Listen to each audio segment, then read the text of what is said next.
All right, today we're going to finish up our recruiting superlatives and address some Twitter stuff very weirdly. You are Locked On Bama, your daily podcast on the Alabama Crimson Tide, part of the Locked On Podcast Network, your team every day.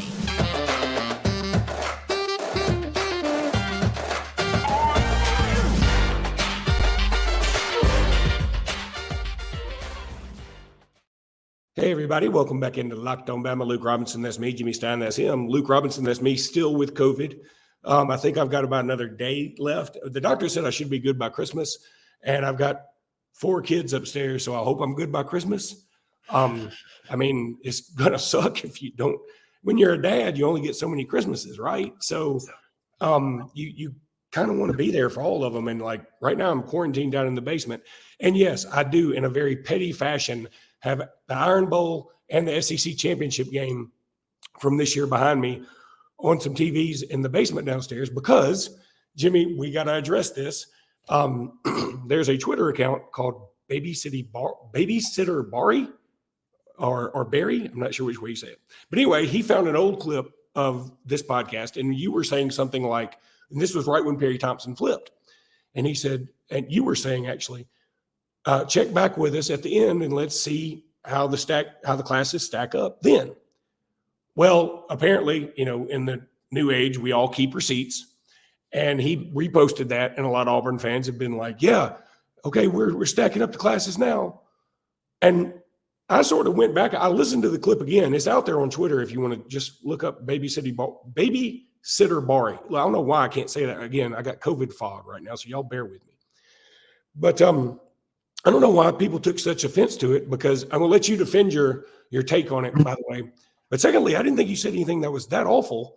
I do think Auburn's class, even if Alabama signs Ryan Williams, is slightly better than Alabama's. I don't think it's a blowout. I don't think at wide receiver. At wide receiver. Thanks for clarifying. I don't think it's a blowout. I think it's very close. I love Rico Scott. I love Amari Jefferson. Assuming Hampton may get to play there some, I like him a lot. And if Ryan Williams, I've been on record saying I don't care. Look, I don't care who he signs with. I think he's one of the best players I've ever seen in person, and I've been a part of the HSA radio network for about 15 years now. So I've seen some good ones. He's incredible. But I'll let you take it from here just to clear the air, because it's funny. I'll tell you one other thing. Somebody chimed in. I won't even say his name because why do I want to give him credit? But one of the guys that follows him actually said, and talking about me and you, he said, those two look like they aren't allowed within 5 miles of elementary schools. Number one, that's such a terrible joke and what a terrible thing to say. Number two, buddy, I'm legally obligated to go to elementary schools because I got kids in them. I got 4 children, man. You can't make kid jokes about me when I got a boatload of them. And again, I apologize for my voice, y'all. This is the best I got right now.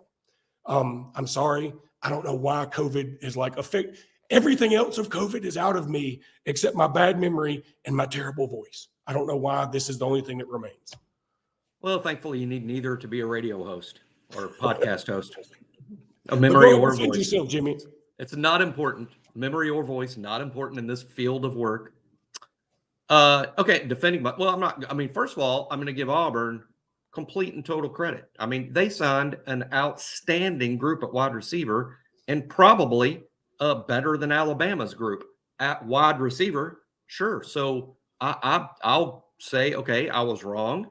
Auburn did sign a great group at wide receiver after all, and I gladly bestow upon Auburn the wide receiver recruiting national championship, if that's what they would like to have, because signing Cam Coleman, Perry Thompson, Bryce Kane, and Malcolm Simmons, that's the 4 receivers. Outstanding group, big time outstanding group. I'm high on all 4. I think all 4 will be really good players, especially Cam Coleman. Why I said what I did at the time when I was adamant that Alabama would have a better wide receiver group than Auburn is because I did not wrongly anticipate Cam Coleman's flip to Auburn. I mean, Cam Coleman was committed to A&M. I didn't think he was going to flip to Auburn. I thought he was going to stick with A&M. I didn't know A&M was going to fire Jimbo Fisher and pay him $70 million, pay Jimbo Fisher Shohei Ohtani money to leave. I didn't know that. So that's where I was wrong. I didn't factor in that Auburn could end up with Cam Coleman.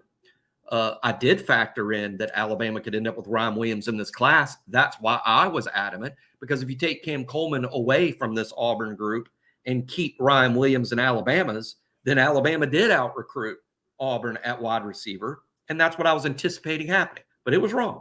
So congratulations, Auburn. Y'all at one got you again, Jimmy. One of the they got me again. At one of the 10 position groups, Auburn out-recruited Alabama, and therefore there they have it, the wide receiver recruiting state championship and probably national championship, because it is a real quality group. But another thing that they didn't talk about on those clips, Luke, is me and you from the start have said when Auburn hired Hugh Freeze that Alabama's walk in the park with recruiting is over. We have said that consistently. They're not going to address the fact we said that. We said that before some Auburn fans were. Let me say this, that weren't as optimistic. We're saying it.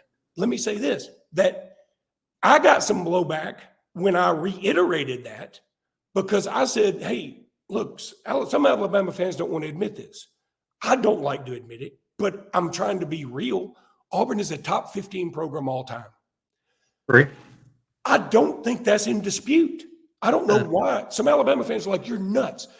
And I'm like, I'm not saying they're top 15 over the last 3 years. They're clearly not. Over the history of college football, they are 100% one of the top 15 teams. And you're right, Jimmy. Our walk in the park is over. It's going to be more difficult. Case in point, Auburn just flipped Antonio Coleman. People wondering, hey, why are you talking so much about Auburn? Again, I'm sorry for those who just joined us. If you did for some reason, I've had COVID and it's been god awful. It's the second time I've had it. This one's worse. But Auburn is a top 15 program all time. If, as I predict, eventually the football sort of breaks away and does its own thing, and we have 64 teams or whatever in football, 60 teams, 70 teams, 64, 68, whatever it is, Auburn will be one of those. There's some Alabama fans who don't want to accept that. They'll be like, no, Auburn's clearly not. They are clearly one of the top 15 programs all time. If you want to, I mean, I could get into brass tacks and I could probably call them a top 13 team, honestly. But that's okay. In fact, I think that makes Alabama's accomplishments even better in a sense. Why do we want to tear down whatever Auburn is? We play them every year. Isn't it better for us if they're looked upon a little bit better nationally? If they're looked upon as the way some Alabama fans look at them, like Vanderbilt, that's bad for us. We don't I don't want Auburn winning championships. We need them not to be terrible. Right. One of the reasons Alabama's number one as the greatest football program of all time is Alabama's rivals are good programs, whether it's Auburn, LSU, Tennessee, they're all top 15. I mean, Alabama's rivals, the teams you got to play every year, the teams you got to beat every year, the teams you're measured against, they're all good, every one of them. So that's one of the many reasons Alabama would top that list. But I agree, Auburn's top 15 all time, almost slam dunk top 20. I think probably top 15. And it's a heck of a thing. And again, Auburn's recruiting really well. That's going to continue. I think of the top 10 recruiting classes, Auburn's presence among the top 10 is a huge story because they haven't been.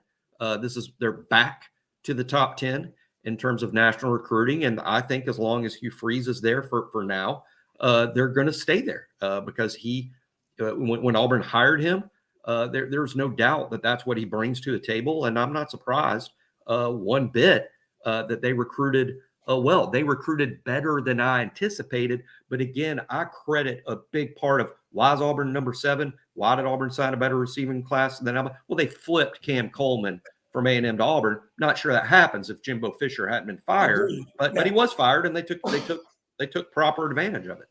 Agreed. Now, let me also say this. Recruiting takes luck sometimes too. Sure. Oh, definitely. When Nick Saban came to Alabama, it just so happened the next full recruiting cycle was the Julio Jones class. And that was just serendipity. There's no other way to say it. And we had the greatest recruiter of all time recruiting in what was one of the best classes in Alabama of all time. So it just worked out for us. And you know what? It was a little bit of serendipity that Jimbo Fisher was canned.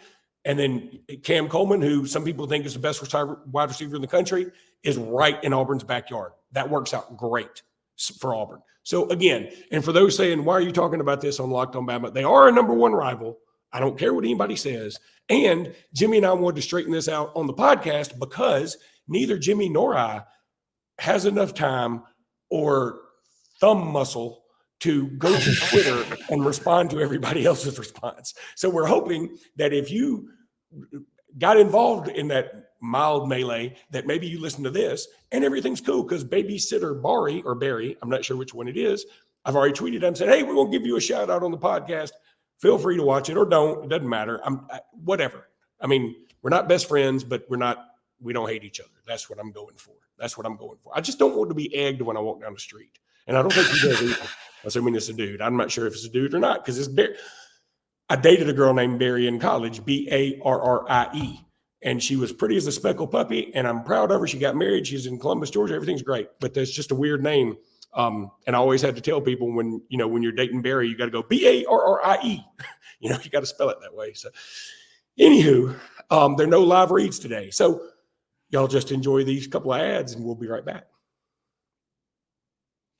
And we're back. So, Jimmy, let's get back into our recruiting superlatives. Okay. And again, guys, I swear to God, I'm sort of out of breath. I don't know if y'all have had COVID out there, but like this time around, it's really done something different to me. Like my sleep schedule is completely out of whack. I mean, I'm getting up at, anyway, it doesn't matter. So we talked yesterday about several things. We talked about the biggest get. We talked about, let's see, who had we talked most needed? I said Jeremiah Beeman. We talked about destined to make a big play in a big game. One guy I want to talk about now, I don't think we said this one. I think I was going to say this one, but if it's a rehash, tell me. Future top 5 pick in the NFL draft. Did we do that one? I think we did that one. But no, I think we bought it up. Let's do it again because who knows? We might even have different answers this time around. Yeah, that's true. No, but I wrote on to Alabama's credit, there's a few to choose from. Listen, my pick on this is Steve Imua. Now, that's what I'm going with. Nobody has yet told me how to pronounce it. Somebody got on to me on Twitter for like, if you don't know how to pronounce it, don't disrespect it. I'm like, nobody's put a pronunciation out there and nobody said it. So I'm going with Imua. And now I'm just going to go Steve ! So Steve, who is 6'3", 275, he's violent. He's from Canada. Those two things don't even go together. So he's special. So he's a defensive lineman that's going to bring a lot to the table. Nick Saban saw him in camp and loved him. And so I'm a big, big fan of Steve's. And if you look at the pictures of this cat online, he's got a future NFL body. He's just a big, menacing looking freakazoid Saban bot kind of guy. And I love it. I would be tempted if he had signed. I guess we could count Ryan Williams. I'd be tempted to say Ryan Williams, but he didn't sign yet, so I'm not going to count him, and that's okay because there's another good candidate in my mind, and Julian Sayan. I think Julian Sayan, who's the number 1 ranked quarterback prospect in this class. Quarterbacks do go top 5 in the draft, just like defensive linemen do. I think Julian Sayan is every bit as good as his ranking. I love the tape, love everything I know about him. He's beyond the clear athleticism and a skillful ability you see on tape. I love the intangibles. I mean, his brother's a quarterback at Penn. So this is a smart kid. He's driven. The tape shows he's clearly talented, and he's the very modern quarterback, not just for college football, but pro football. Nick Saban is fond of saying point guard, a point guard quarterback. That's Julian Sayan, the point guard quarterback. The ball gets out. It's to its target accurately. It's all about getting the ball in the hands of his playmakers quickly, like a Ryan Williams, so they can make a play. So my answer as a future top 5 pick in this Alabama recruiting class is the quarterback Julian Sayan. That's a good one. I like that. I used him for my biggest get, so I try not to double up on these. Yeah, I try not to double up either because you could probably answer Julian Sayan to half the stuff and be right. All right, this next one's going to be a combo. We do a category every year called I'm more bullish than Jimmy on, and I'm more bearish than Jimmy on. I'm more bullish on Jimmy, and this is unfair because we really don't know who the other one's answers are, so it's not fair to do it. But Pretty good idea. I'm more bullish on Dre Kirkpatrick Jr., and I'm more bearish on Justin Okoronkwo. I hope I'm saying that correctly. Now, I think you might have nailed Okoronkwo. Okay, good. I think you nailed that one. So I'm more bullish on Dre K. And again, I just say Jimmy because I'm really using Jimmy as a metaphor for the universe because most people have Dre K. Happy to serve in that capacity. Most people have Dre K as a 3-star, borderline 4-star. And I'm just telling you, he's better than that, folks. He got so much better this last year. Jimmy talked about him in the last podcast, actually. And he's a good player. I think Drake Kirkpatrick Jr. is going to be a really nice player for Alabama. I'm going to tell you something. I feel like he's giving me Malachi Moore career vibes, meaning he can have that kind of career. Do I think he's going to be, Eddie Jackson, where he just makes these, he returns a pick 6 every other game? No. But I think he's going to be Malachi Moore, where he makes a big play or a big enough play in every game. And he's very important. He's a big, huge cog in the wheel. And then more bearish on Justin Okoronkwo. Again, I love his physicality. I love his frame. I love his look. I love that Nick Saban saw him in camp and loved him. What I'm worried about is he's playing football in Germany. He's going to take some time. And I don't know in this day and age with the transfer portal that people are going to have time to develop anymore.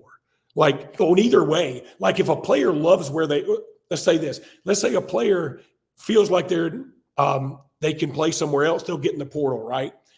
And the coach can't do much. But it works the other way where the player's like, I'm developing, and in another year, I'm going to be awesome, and I love Tuscaloosa. Well, the coaches may say, we don't have time to wait on you. We need somebody now. And you can't blame them because everybody is win now. So that's why I'm more bearish on him. I'm pessimistically optimistic, but that's where I am with those two categories. I'm going to say I'm more bullish than Luke, and again, using Luke as that universal metaphor because I haven't heard Luke downgrade this guy in any way. But I'm going to say I'm more bearish on Jay Lindsey, a tight end from Patrician Academy, who's also a kind of a universal 3-star type. Comes from a very small private school, wasn't recruited by a lot of big-time programs. Alabama flipped him from Mississippi State, where he had committed to under the old Mississippi State staff. But I'm a big Jay Lindsey fan. Look, I'm not projecting greatness. I'm not projecting that he's going to become George Kittle. I don't rule that out.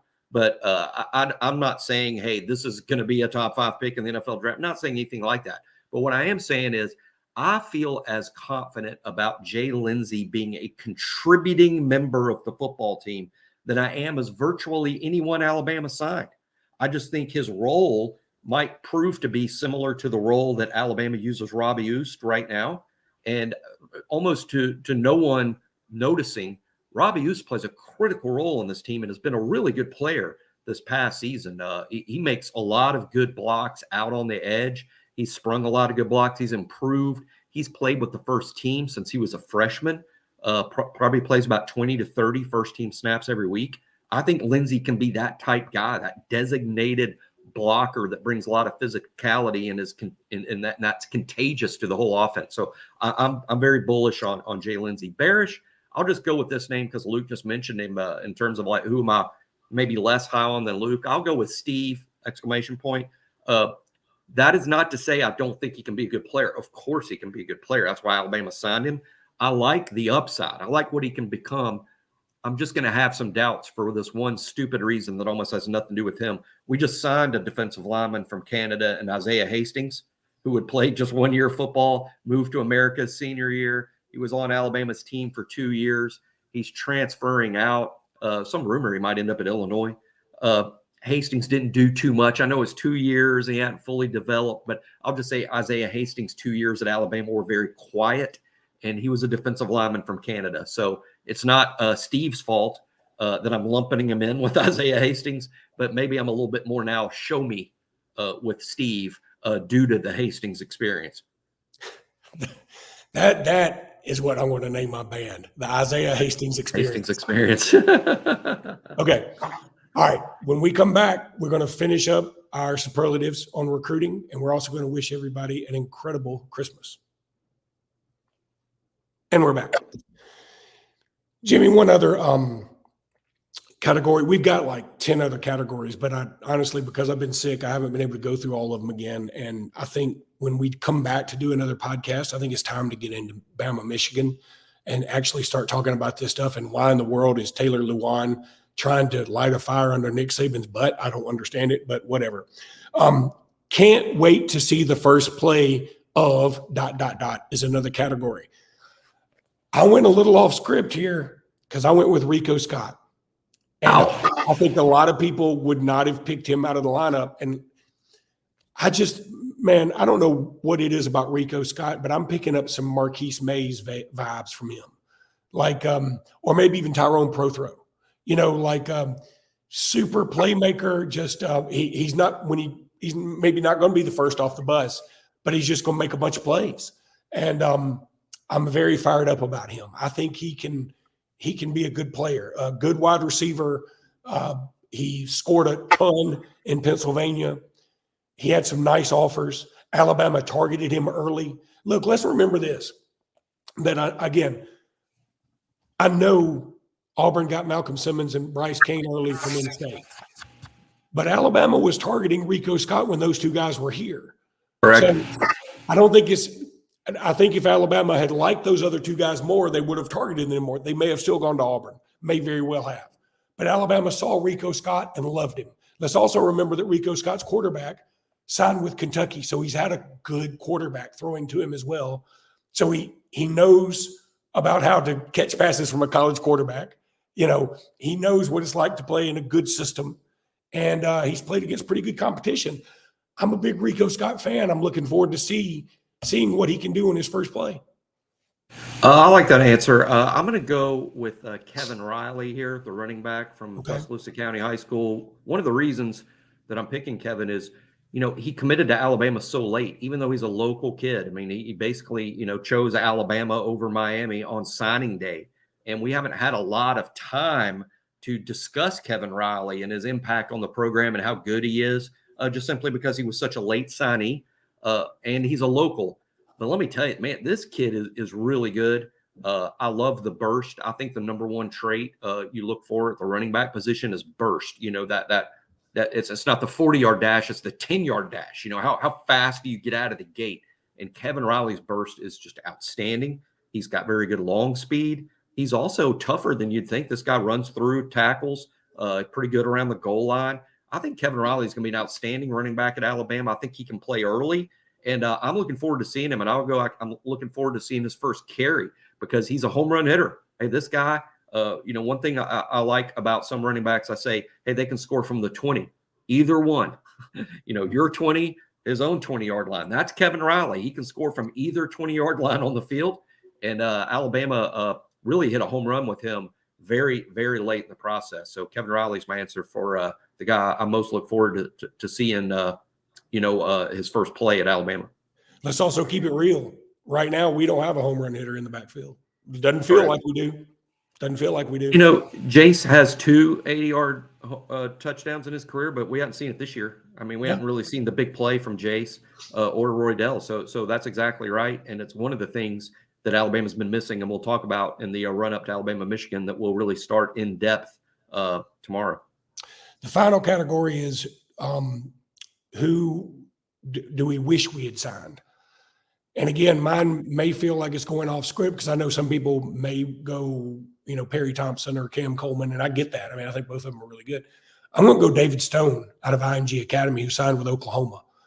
And I know Alabama kept in contact with him. I know there was still some communication, but it just never really materialized that he was going to come to Alabama. And I just think he's fabulous. I mean, there's a highlight out there of him where I think he causes a fumble and picks it up, and he's running with the ball, for a scoop and score, and like nobody can catch him. He's huge. He's talented. He's mean. He played at IMG, which he's conditioned well. He's played against the best. He's a dude. And I just think, I don't mean this as a shot at Oklahoma, but I'm like, they haven't exactly been putting up great defensive numbers Why? I'm sort of like, okay, I get it. You don't want to go to Alabama. Not everybody does. But why Oklahoma? Right. Yeah, that was a little, I mean, I guess you could say that's a surprise, an IMG 5-star defensive lineman there. I'm tempted to go Jordan Seaton, but I'm actually similarly to Luke. I'm going to stick with the defensive line and say if there was one player Alabama missed on that I wish that they had been able to land, it's Edrick Houston from Buford, who ended up at Ohio State on signing day. He reiterated his commitment to Ohio State. He's seriously considered flipping to Alabama. In fact, Alabama kind of thought they had him, but he stuck with Ohio State at the very end. Great prospect that I compared all along to Jonathan Allen. We all know, all Alabama fans know what kind of player Jonathan Allen was and what he meant to Alabama. I think Edrick Houston is a really similar athletically to Jonathan Allen, and he's going to have a Jonathan Allen type career at Ohio State. So that would be my answer. All right, that's going to do it for the superlatives. I'm so sorry, guys. I hope that my voice is better. I mean, I know it's pretty rough listening to us on a daily basis anyway, but it's got to be rough listening to us when I'm talking like this. So I'm so sorry. There's nothing I can do about it. I hate it. But I will say this. Jimmy, from the bottom of our hearts, we truly appreciate everybody who watches and listens. We really mean that. This is a labor of love for us as much as anything. And we just enjoy talking about this. I mean, Jimmy and I have been buddies for a long time and have been doing this for 2 decades when we weren't doing anything on YouTube and stuff. So, I mean, and the conversations would be about just like this, wouldn't they, Jimmy? Oh, yeah. There's been these talks have been going on for a long time. And we're just now letting people eavesdrop. So welcome to our world, everybody. But no, we hope you all have a wonderful holiday season, a very Merry Christmas, and we will see you guys probably after Christmas. We may do a pod sometime during Christmas because I might be cooped up, still quarantined, but we'll see. I don't know what Jimmy's availability is. I'll deal with that later. But until next time, everybody, Merry Christmas and roll tide. Merry Christmas. Roll Tide.